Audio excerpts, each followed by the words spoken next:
welcome to Video Game Pickups, episode 8, I believe. This week I have a few cool deals for you, and of course this gigantic Pikachu over here, who is currently residing in my living room.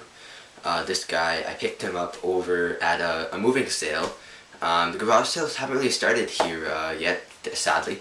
Once they do, I'll be hitting them up all the time, but there was a moving sale. Just found this guy for $5, still with the original tag and everything. Little hang tab over here. $5. I don't really have any room for him. This is where all my Pikachus are, and the biggest Pikachu I had before that is this big.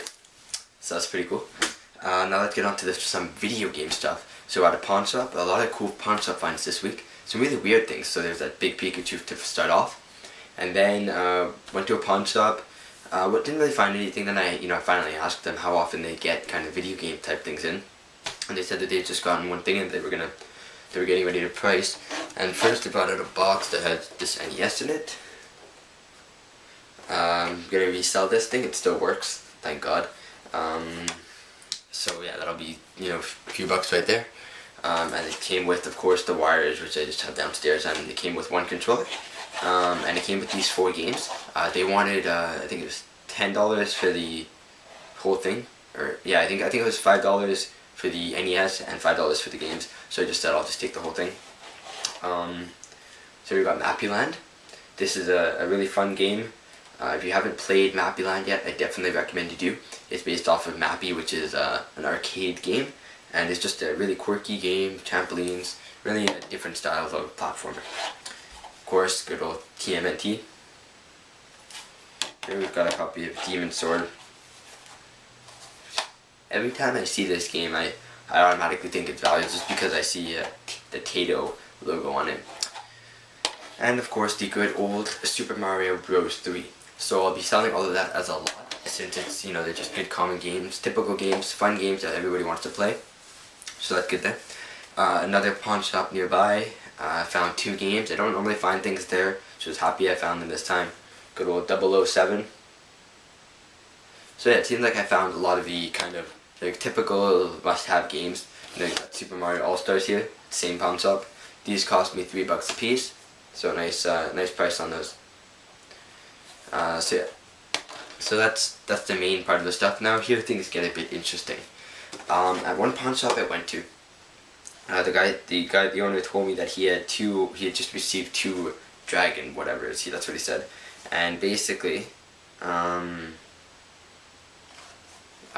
the first thing was a Super Nintendo. Like, there's no Dragon Quest on Super Nintendo, Dragon Warrior, but it turns out it's this game. Now this is a reproduction cartridge, which is what I found out. And all over eBay, people advertise it being an extremely rare game and all that. It sells for $150, and people have actually bought it.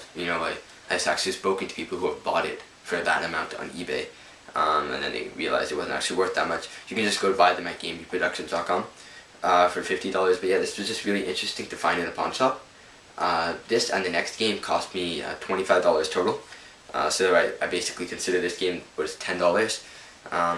So yeah, I've played this game on the DS. It's an extremely fun game. I find it really weird that I found it over at a pawn shop, but I guess you can find anything there these days. So yeah, I'll probably be trying to resell this to anybody who willing to pay more than it is on Game Reproductions, because I don't know people are actually willing to pay that, because for some reason. And it came with this box. It has the original Famicom thing on it, because game Dragon Quest V was only made on the Super Famicom, and so I guess they decided to make it like that over here. And then the nice thing of this week is a boxed copy of Dragon Warrior 4. The condition, sadly, is definitely not the best. I mean, it still has its shape, but it is white around all the edges, and it's not great. The cartridge, however, is of course beautiful shape, and this cost me $15. And I basically, I thought of it basically that I was just paying $15 for the cartridge, and I was just getting a bad condition box and regular manual for free. Because I guess that's the way you have to think about it. Because a lot of people think when a box is in bad condition, even if the game is in good condition, it's not worth as much, which really doesn't make any sense to me. Over the summer, I picked up a complete in-box copy of Chrono Trigger for $40, and the box was, albeit it was in terrible shape. It was mangled, I guess you could say. The manual wasn't that great shape either. And nobody wanted to buy it. You know, I'd gotten to it several weeks after it had originally gone up, and it had gone down from $70. And nobody wanted to buy it, and I was like, that's strange. You know, don't they realize that they're still getting the Chrono Trigger game? You know, for $40 for Chrono Trigger, I'll take it.